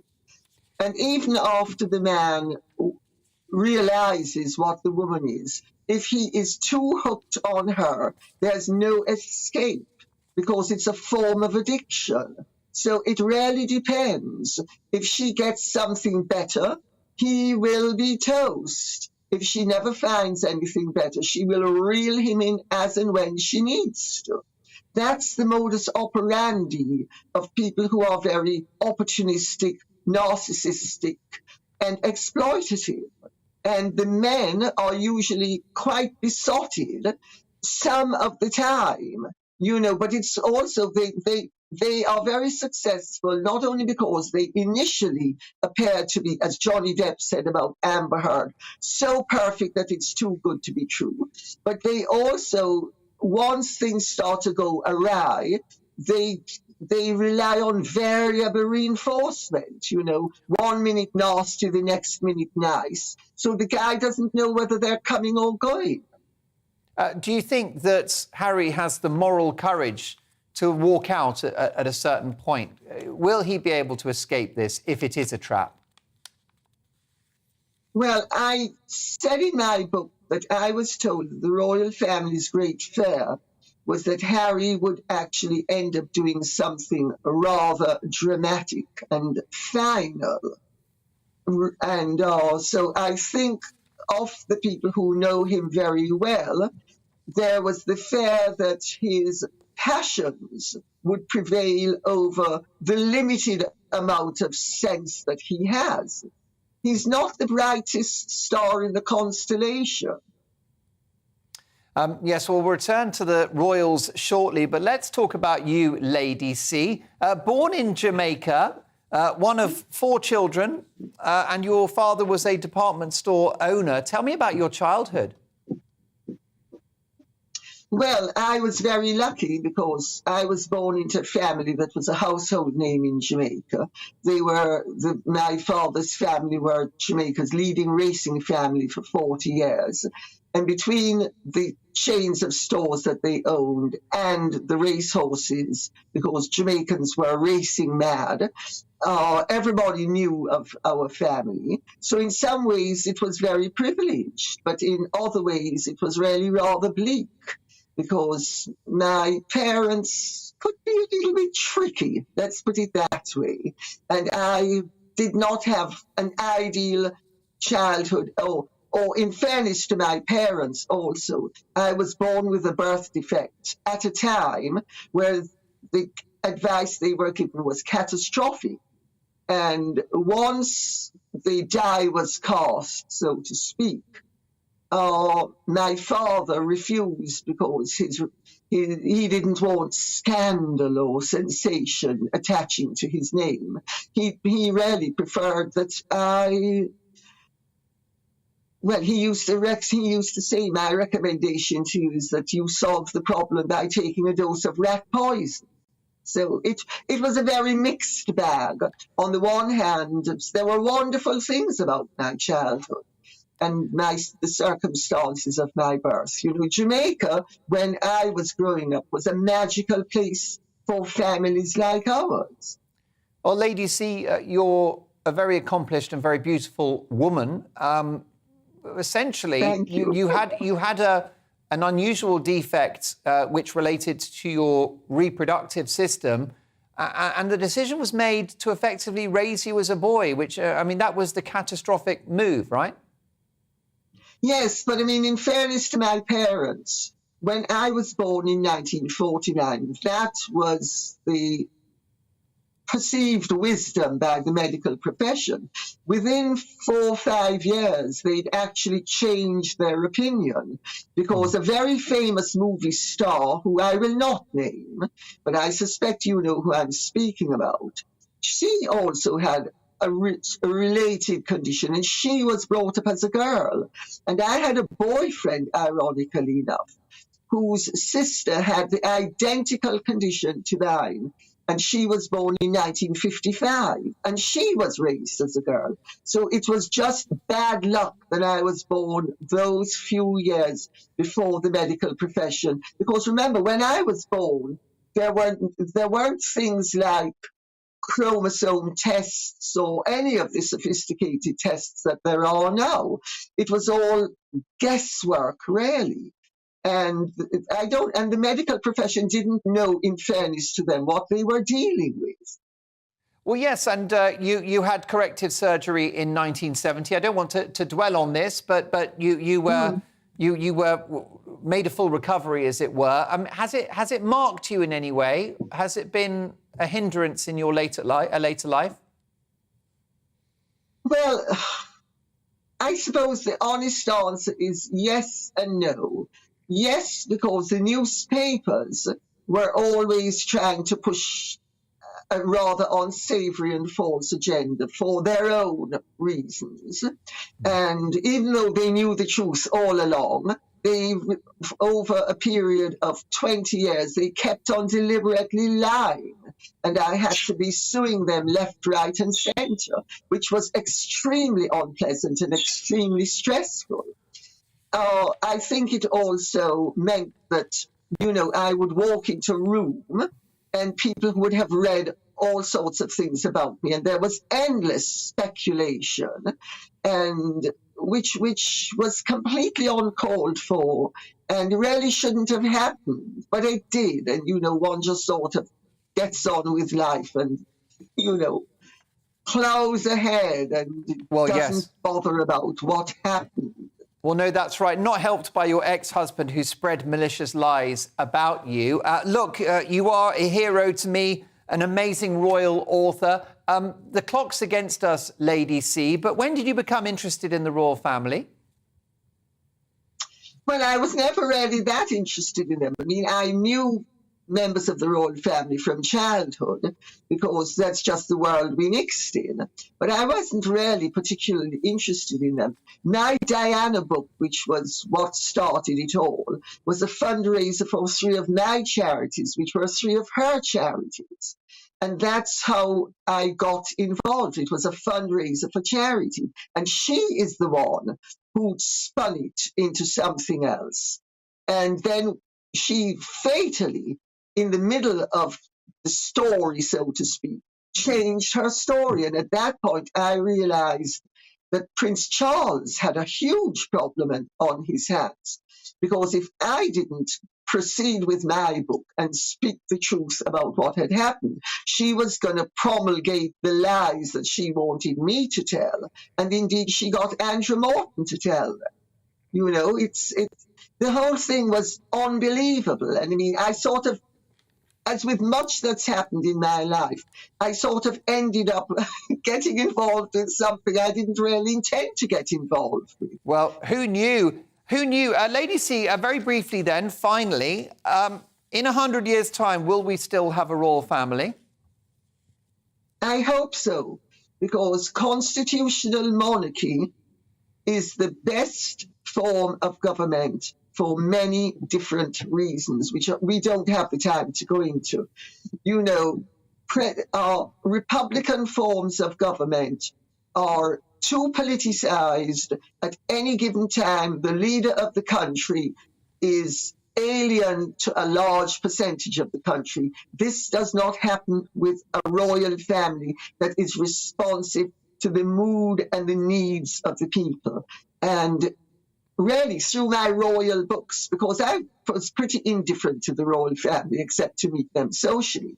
But through my royal books, I've come to see the work they do, how valuable it is, and how invaluable they are, if only because by their very existence, they prevent ambitious politicians from occupying the position representing the nation that they have. I agree. And finally, Lady C, if you had your life all over again, would you go back into the jungle? Would you do I'm a Celebrity, Get Me Out of Here? Yes, I would. I would, and I'll tell you why. It was a terribly disagreeable experience, thanks to Duncan Bannatyne and Tony Hadley, who are two of the biggest jerks that God put on this earth. But putting that aside, I think it was very positive, because until then, the public had no access to me as an individual, and they simply got their information about me from newspapers. Once the public got my measure, I was liberated from all of the misrepresentations that I had been subjected to for, by then, it must have been 30 years. So I'm glad I did it for that reason. It was an unexpected bonus. Lady C, what a privilege and a thrill to have you on the programme. Might we tempt you onto our panel on a future show? I'd love that.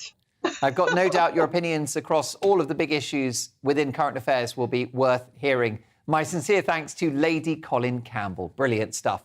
Lots more to come. Next up, the Queen of US Showbiz and Royal Reporting, Kinsey Schofield, plus the papers at 10:30 as well. Lots to get through. See you shortly.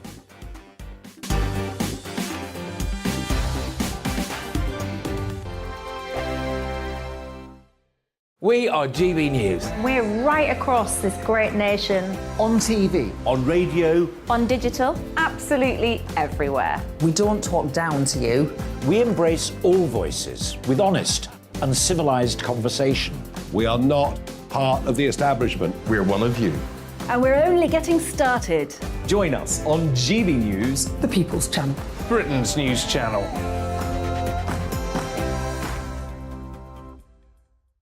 Hi there, it's Stephen and Anne. At breakfast from 6 a.m, you'll always be caught up with everything you need to know, the latest headlines, opinions and debates. We'll bring you the good news and the bad, but most of all, we're here for you. Remember, send in your views and let us know what you would like us to talk about. That's because we're your news channel. And every morning at 6 a.m, it's breakfast on GB News. My name's Tom Harwood, and join me 9:30 a.m. every weekday for The Briefing, your one-stop shop for everything you need to know about what's going on in politics today. I wonder if this is a deal that might need to be like the biscuits in this factory, twice baked. Is there not an opportunity here to win out against the extremes? Tom Harwood, GB News. What are you going to do about it? Things should have been done differently, and they certainly are being done differently. Don't miss it. The Briefing with me, Tom Harwood, 9:30 Monday to Friday on GB News. Where would you like to go? Just take me to the studio, please, Matt. You know where you're going. I've got a show to do. Friday Night Feast on GB News, 7 p.m. And it's like nothing you've ever seen before. We take a different angle on the week's biggest news stories. The viewers and listeners set me some absolutely mad challenges to do. We tried to rehome a rescue dog. And yes, there's some other wacky stuff in there as well. I feel like I could take on the world. Well, that's that. Friday Night Feast with me, Patrick Christie's, every Friday, 7 till 9 p.m. on GB News. Be there.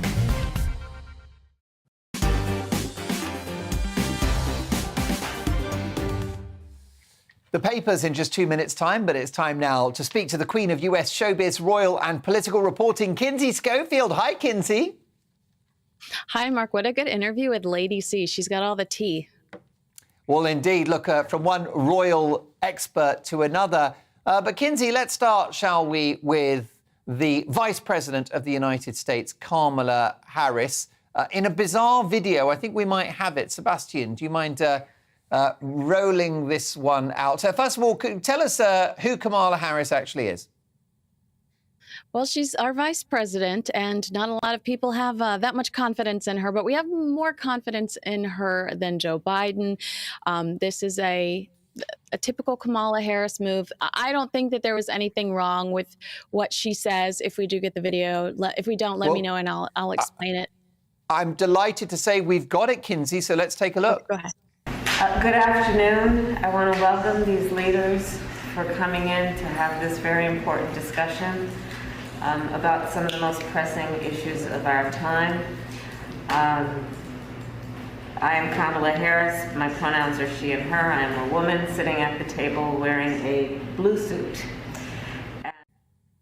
There you go. I'm a skinny, scrawny white male with glasses and messy, fair hair, probably slightly thinning at the top. What's going on? Why was she talking about herself in those terms, Kinsey? You know what? She has I can't believe I'm saying this out loud, but she had the best intentions. This was for a discussion on disabilities. Apparently, she talks about what clothing she's wearing, the color of her suit. That was for blind people that aren't able to see her. I get it. The problem is that they didn't explain beforehand, and so she was ripped apart by this in the U.S. press because it just seemed odd. But the intentions were pure. The intentions were good. But I have to say, with the pronoun thing, it's chaos over here. I interviewed Neil Patrick Harris this week and had just interviewed 2 women. So when they cut to Neil Patrick Harris and his male co-stars, I looked up and I went, "Hi, ladies." And then I was fearful that somebody was going to be offended because of the pronoun thing, even though it was just such an innocent mistake because I'd just been talking to females. So it's so difficult to navigate that that minefield over here. Well, look, tomorrow's papers are just in and Joe Biden is in them, but we'll come to the papers in just 1 minute. But surely that video means that Kamala Harris will never be president because the Republicans don't need any of their own campaign messaging. They can just show that clip to anyone and they won't vote for her. I don't think she was ever a real option anyway. That's why they paired her with Joe Biden, because that was the quickest and easiest way to get her in. And I think that they thought, well, worst case scenario, if something happens to Joe, then she will be president. But I don't think that she was ever really considered a strong candidate for president of the United States.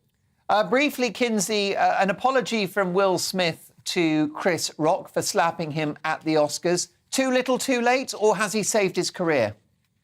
He saved his career. I'm the ultimate Will Smith fan. I was devastated by that. I know all the words, Wild Wild West. I know everything. I am here to be his biggest cheerleader. I thought this was so heartfelt, thoughtful. I completely believed him, and I do think he saved his career. Kinsey, you are a pro. I look forward to catching up with you in a week's time for the very best in royal, political and showbiz reporting live from the United States. The wonderful Kinsey Schofield. Check out her website, To Die For Daily. It's time now for this.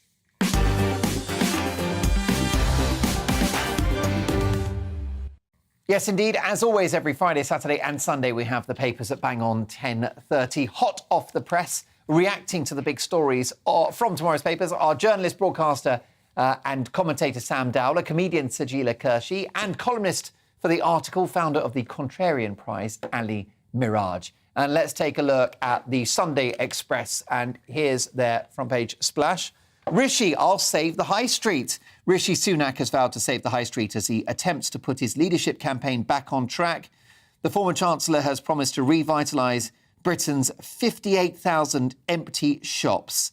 And there you go. I think we can all get behind the idea of saving the high street.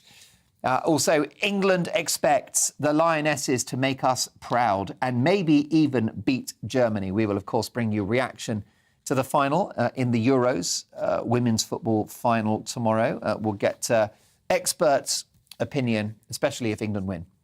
The Independent next. Britons want new leader to face a general election. A majority of voters believe a general election should be called immediately after the Tory leadership contest, regardless of whether Liz Truss or Rishi Sunak moves into number 10. This, according to a poll commissioned by The Independent. It comes as around 160,000 members of the Tory party begin choosing the new Tory leader and Britain's next Prime Minister. The Savanta poll found that 56% agree that whoever wins should call a general election. The Daily Star Sunday, sizzling summer will last until Halloween. Hot as hell. Woo, say the Daily Star Sunday. Super hot days will be with us all the way to Halloween, say weather boffins, with a balmy autumn forecast. Well, I'll drink to that. The Observer next. Slick Sunak urged change tactics before it's too late. Rishi Sunak's team is being urged to overhaul his general election-style campaign in favour of a grassroots effort, speaking directly to Tory members in a last-ditch attempt to beat Liz Truss to the Conservative leadership. Also, act now or on water or see queues in the streets. A national hosepipe ban should be implemented as a priority, along with compulsory water metering across the UK by the end of the decade. That's the key message infrastructure advisors have given the government as the nation braces itself for a drought that's threatening major disruption. Now, they're predicting 4 heat waves in August. And it's the final countdown. England captain Leah Williamson and teammates train at the Lensbury Centre in West London before the Women's Euro 2022 final against Germany at Wembley. Come on, England. Telegraph running with the England story as well. England expects no Scottish referendum on my watch, pledges Truss. Liz Truss today pledges that there will be no second referendum on Scottish independence on my watch, as she vows to strengthen and defend the union. The Foreign Secretary and Tory leadership hopeful told the Sunday Telegraph she would refuse to authorise a fresh poll if she wins the Tory leadership contest. I've got to say, Truss versus Sturgeon will be an interesting political dynamic. £10 fine for an NHS no-show, says Sunak. Rishi Sunak would introduce a £10 fine for missed GP and hospital appointments as part of a transformative shake-up of the NHS. In an interview with the Sunday Telegraph, Mr Sunak said it was not right that patients were failing to turn up for consultations, scans and checkups, taking those slots away from people who need them. Pledging to revive the reforming zeal of the early days of the coalition, the ex-chancellor said he would begin by levying fines where patients fail to attend an appointment without giving sufficient notice to allow the surgery or hospital to offer the slot to others. I'll raise that with my panel shortly. Badenoch, civil servants prevented me learning the truth about the Tavistock clinic. And blow to levelling up as Toyota warns it may pull out of UK over ban on hybrid models. The Sunday Mirror now. Raw talent lionesses are the pride of England. Now it's their time to make history. And cost of living exclusive. One pool for the Rishi. As his private pool nears completion, local baths face closure due to costs. Wannabe Prime Minister Rishi Sunak is under fire for having a private pool built as baths in his constituency face the axe as a result of soaring energy bills. It shows how out of touch he is, said one source. The Sunday Times now. Charles accepted £1 million from family of Osama bin Laden. Prince had a meeting at Clarence House and a 7-figure donation from the Saudis followed. There you go. The Prince of Wales once again mired in sleaze. Truss promises an Oxbridge interview for every A-star pupil. Badenoch, I was told not to speak to patients of trans clinic. And also, museum opens door to returning Elgin marbles in Parthenon partnership. Well, those are your front pages. Let's get reaction now from my panel. The brilliant comedian Sajila Kershi, the political commentator Ali Miraj, and the broadcaster and presenter Sam Dowler. What about that headline, Sam Dowler, in The Express? Rishi, I'll save the high street. Well, I mean, everybody knows, the high street is in oblivion, really. I mean, I live in Wellingham City, and the shopping centre, the main shopping centre, like half of it's empty. Yeah. So obviously that's fantastic, but he talks about punishing hooligans or something. What is the definition of a hooligan, Rishi? I mean, I think this they're all saying things that they think people want to hear. Like, I mean, Rishin is like, I'm gonna find people that don't go for the. I mean, they're all like they're clutching at straws. It has become messy, which is really unfortunate. But obviously, like the high street is something that's very important to most Britons, and we can see it. Like, you know, when it's the same old. You know, I think I was down in Devon recently, and there was so many independent shops, and it was lovely, and it was so rare to see. But obviously, I was down in the West Country, so it's not rare to see down there. But it is up where we live. So I do think that's a great idea. But it just sounds more like a soundbite, really, than something that's actually possible. Well, yeah, because elsewhere in our big city centres, it's really just Costa, Next and Primark that survive. Yeah, Starbucks as well. Yeah. Woolworths. Oh, wait. But maybe not. Sam, if you really want to revive the high street, surely Sunak, when he was Chancellor, should have imposed a tax on the online companies. I mean, that's the way to sort of level the playing field here, because they don't have all the overheads. I mean, high street businesses have been suffering very badly with business rates, etc. So you've got to try and level the playing field. We're not going to change people's habits now. A lot of people do buy things online. It's more convenient, but you've got to tax those online retailers to try and level the playing field here. And I think that the high street also needs to reinvent itself around more experiences, this kind of thing, rather than, you know, just doing things the way they've always done. I think that what he should do is make rents cheaper for independent retailers. And like business rates. Exactly. If you've got a windfall from, you know, your grandparents and you thought, I've always wanted to open up that little shop, like that's, you know, make it easy for me to do that. Like that would be the best thing to do. So like, you know, bring it down across the board so that it wasn't like some sort of, you know, like you can only ever be like a huge chain in order to get a space on the high street, make it more accessible to people. What can't happen, Sajila, is for retail outlets to be sold off as property, because that is the infrastructure of the community, isn't it? It is. When you lose those shops, you don't get them back. No, I agree. And I kind of I think it's a great idea what Ali just came up with, which is to reinvent the high street as an experience thing, because our habits have changed and we've got to acknowledge that the world is changing. You know, we're working from home, all of these things. But going back to Rishi, I have to say, it doesn't matter what he comes up with now. It makes no difference, because the decision's already been made. It has always been made right back from when he was like somebody on the inside of the Tory party exposed his wife's non-dom status. Yeah. And that was, you know, I think politics have been dirty right from the beginning, and they knew that Rishi, they've already like fed that seed, and now the propaganda is working in the medium, you know, that we are not going to, and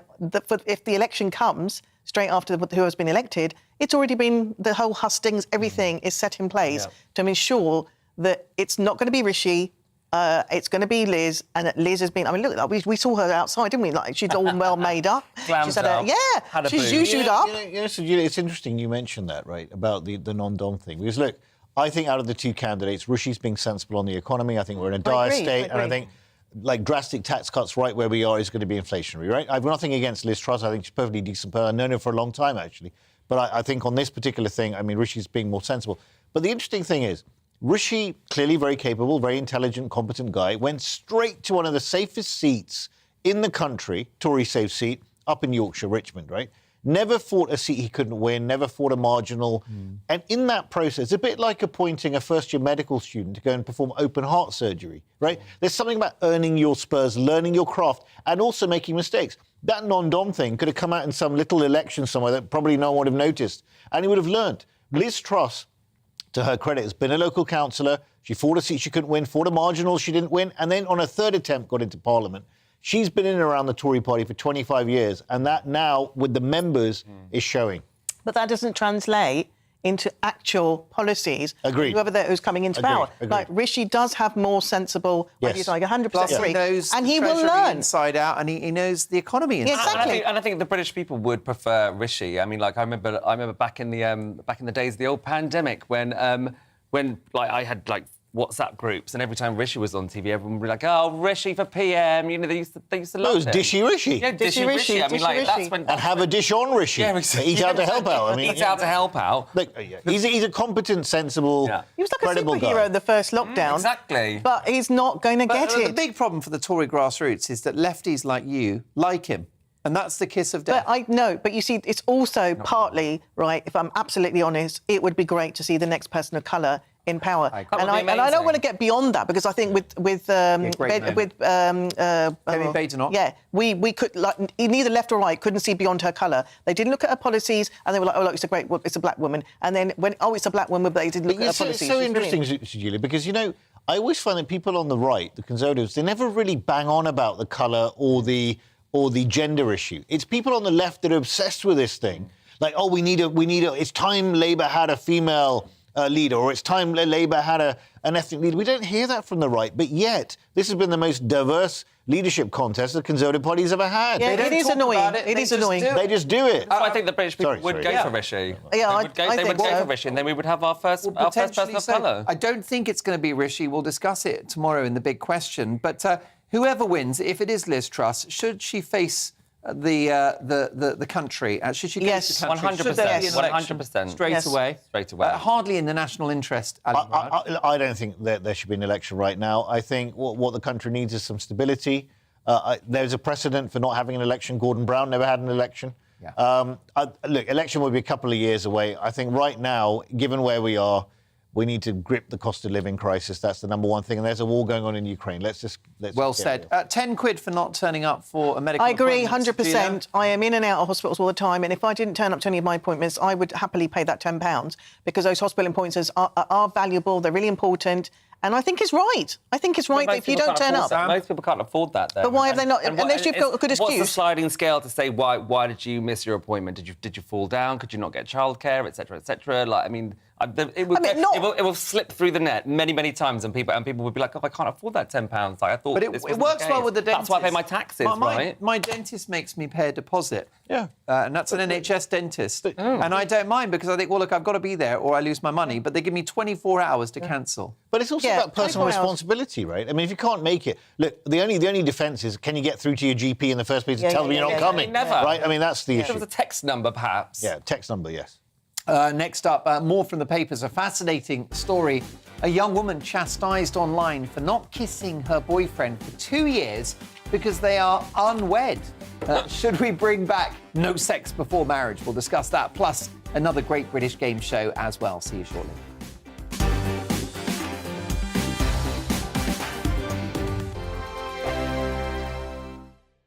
We are GB News. We're right across this great nation. On TV. On radio. On digital. Absolutely everywhere. We don't talk down to you. We embrace all voices with honest and civilised conversation. We are not part of the establishment. We're one of you. And we're only getting started. Join us on GB News, The People's Channel. Britain's news channel.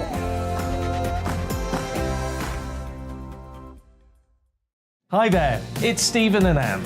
At breakfast from 6 a.m, you'll always be caught up with everything you need to know, the latest headlines, opinions and debates. We'll bring you the good news and the bad, but most of all, we're here for you. Remember, send in your views and let us know what you would like us to talk about. That's because we're your news channel. And every morning at 6 a.m, it's breakfast on GB News. My name's Tom Harwood, and join me 9:30 a.m. every weekday for The Briefing, your one-stop shop for everything you need to know about what's going on in politics today. I wonder if this is a deal that might need to be like the biscuits in this factory, twice baked. Is there not an opportunity here to win out against the extremes? Tom Harwood, GB News. What are you going to do about it? Things should have been done differently, and they certainly are being done differently. Don't miss it. The Briefing with me, Tom Harwood, 9:30 Monday to Friday on GB News. Where would you like to go? Just take me to the studio, please, mate. You know where you're going. I've got a show to do. Friday Night Feast on GB News, 7 p.m. And it's like nothing you've ever seen before. We take a different angle on the week's biggest news stories. The viewers and listeners set me some absolutely mad challenges to do. We tried to rehome a rescue dog. And yes, there's some other wacky stuff in there as well. I feel like I could take on the world. Well, that's that. Friday Night Feast with me, Patrick Christie's, every Friday, 7 till 9 p.m. on GB News. Be there.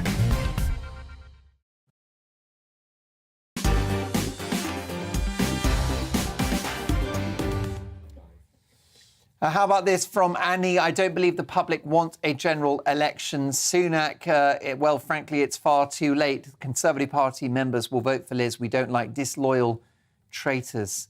I notice Sunak copying anything Liz Truss pledges. He hasn't got an original thought. Tough love there from Annie. Also, let's hear from... oh, my goodness. Robert, who says, we must have a general election. Last time I checked, we lived in a democracy. There you go. Well, it's all about opinions. Keep them coming. And let's get to our next story from the papers. I absolutely love this one. It's a very interesting story. And let's discuss it now. A remarkable Christian couple from Texas have been receiving some backlash recently after sharing that they've never kissed despite being together for 2 years. That's right. Their lips have not met once. The pair are waiting for marriage, stating that the lack of physical touch has positively impacted their balanced, healthy and loving relationship. Well, it begs the question, should we encourage no sex before marriage? What do we think? Ali?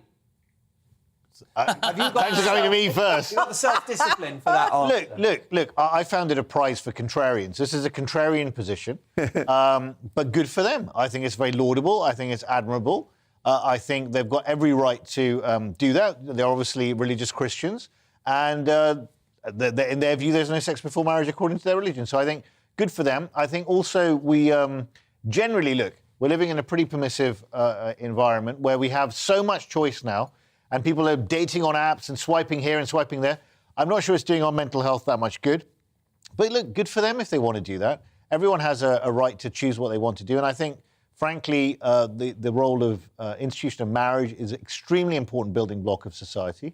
And I respect them. I mean, the thing that I find a bit odd, Mark, I've got to be honest, is why are they having to share this to the whole world? I find it really odd, this oversharing thing about let it all hang out all the time. It's like being a member of a Truman Show. I just don't understand this constant fascination and obsession we've got about sharing every bit of minutiae about our private lives. I really didn't need to know that they kissed or not. Virginia Woolf, the brilliant author, said that a perfectly happy human being would be silent. I think the thing is, I do personally think that the evangelical Christian movement in America is quite dangerous and quite frightening, actually. And we are obviously we have a very different relationship to religion in this country. And when it comes to sex before marriage, I always think, get that over and done with within the first couple of weeks so that you know if you work or not. And if you don't work, then move on to the next. It's as seen, a bit like buying something on exactly. eBay. Try before you buy. Imagine waiting for 5 years and then you're like, oh my God, what a terrible, terrible mistake I've made. Well, that's right. Well, nothing you have attracts me. I can understand the religious thing, but I'm an agnostic. But also, surely the religious thing would actually make it more wanting. You know, no kissing, no dry humping, no anything over a duvet. Well, you can get married. What happens? You can get married. I mean, a lot of Muslims would argue the same. Yeah, but I know. But you need to look. Listen, you've got to kiss. The kiss is a very intimate thing. I think it's actually more intimate than sex, and that's where you have chemistry. And I know that there's arranged marriages and stuff, but there's still the first meeting. There's got to be some chemistry, and now we don't have this. Well, I mean, they've got loads of pictures with them embracing me. They've got chemistry that way. I mean, where's the electricity of the kiss? The first kiss is really important. It is important. Kissing is important. No, I'm not saying kissing it's is where that first bit of electricity. And I'm sorry, even Muslims, modern day Muslims now, they're dating, they're going out. If it's no sex before marriage, just think of the wedding night. It's fireworks, isn't it? Or rather, one of those very small fizzles. Yeah, it's just that's it. Yeah, all I'm going to say is advice to ladies out there, right, who are thinking of getting married and are going down this route. Just you do have to imagine that face heaving on top of you for the next 20 years. So if that is not happening, then perhaps fair enough, this woman, she's not going to kiss him, but he's pretty now. They're a very good-looking couple. Yeah, it's a fair point. Very briefly, Sunday Times, Charles accepted £1 million from family of Osama bin Laden. Oh, dear. Now, this is not personal gain. Let's be clear about this. It's for his good causes, his charities, but it's still not a good look, is it, Sajila? It's not good optics at all. And I think with everything going on, everything anti-royal right now, I have a feeling that the press are trying to get rid of the monarchy post-Queen. No.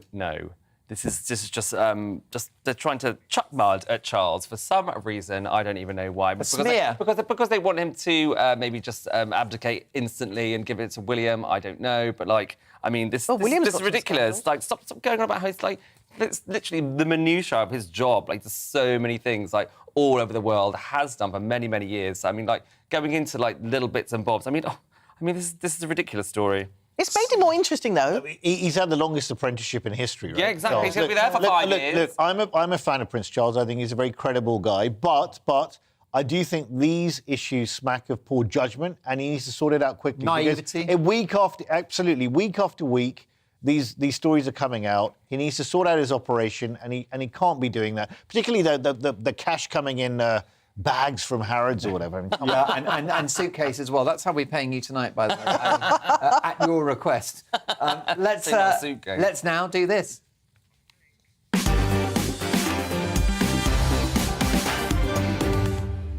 Yes, indeed, it's time for the Great British Game Show, a topical game based around a news story of the day. In celebration of the Commonwealth Games, we have a jam-packed game for my talented panellists and for you at home. It's called the GB Games. I've got 5 games that are actual sports currently being played at this year's Commonwealth Games located in Birmingham, and 5 other games which are fake. They're just not in the Commonwealth Games. So their job, and yours at home, is to guess which is a game and which is a no game. So if you think it's in the Commonwealth Games, give me a game. And if you don't think it is, shout no game. Let's start with tug of war. Game or no game?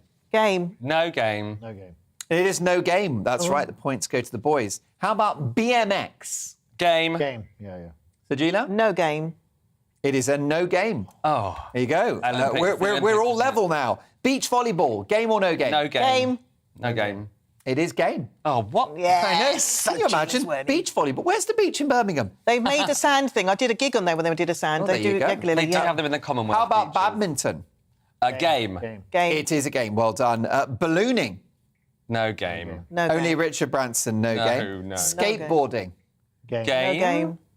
No game. Oh, Olympics again. Yeah. Too much doping. How about wrestling? Game. Game. Game. Yes, indeed. It's in the Olympics. Oh, no, the Olympics and also the Commonwealth Games. So how about our next one? Lawn bowling. Surely not. Yeah, Game. game. Game. Trick question. It is a game. Yay. Wakeboarding. No I don't know game. what that is. No game. No game. You'd have trouble No doing game. that in the canals. Yeah. of Birmingham. Yes. And last but not least, squash. Game or no game? Game. Game. It's the right answer. Yay! That's not Olympic. That's not Olympic either, is it? Sam Dowler takes the points. Well done to my amazing panel. So lovely to have you all. People in the room. Most importantly, to you for your company tonight. It's been wonderful. And do join us tomorrow at 9 o'clock. I'll be calling who I think will be our next Prime Minister. It's going to be a busy show, so we'll see you at 9. And stick around because I'm doing headliners next. Looking ahead to tomorrow's weather, and the UK is looking cloudy for many to start Sunday, with rain across central and southern parts. Let's take a look at the details. A fine and dry morning across northern Scotland, though there may be the odd light shower across eastern areas at first. The best of any sunny spells will be in the west. After the early rain and drizzle has cleared from the east, it will be a dry morning across Northern Ireland with some bright spells. For Northern England, it will be cloudy with some rain around, and this may be heavy at first, drier and brighter closer to the border. It will be damp and murky to start Sunday for North Wales, with plenty of cloud around and outbreaks of rain and drizzle. This will become increasingly light and patchy throughout the morning. After a warm and muggy night across the Midlands, there'll be rain around with some heavy bursts at times, especially in the east, though the rain will become lighter throughout the morning. A cloudy and warm morning for East Anglia with plenty of cloud around. There'll also be light rain for some, particularly in the north of the region first thing. A dry start to Sunday for southern England, though it will be rather cloudy. There's a chance of the odd spot of rain too, and drizzle later in the morning. The heaviest rain will clear eastwards, though this will be followed by showers across England and Wales that could be heavy. And that's how the weather's shaping up during tomorrow morning.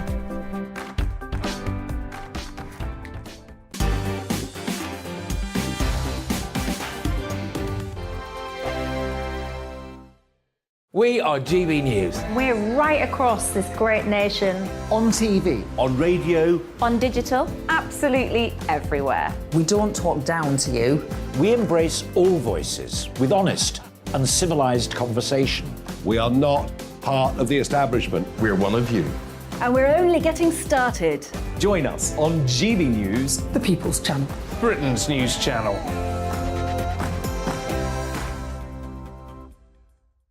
Hi there, it's Stephen and Anne. At breakfast from 6 a.m, you'll always be caught up with everything you need to know, the latest headlines, opinions and debates. We'll bring you the good news and the bad, but most of all, we're here for you. Remember, send in your views and let us know what you would like us to talk about.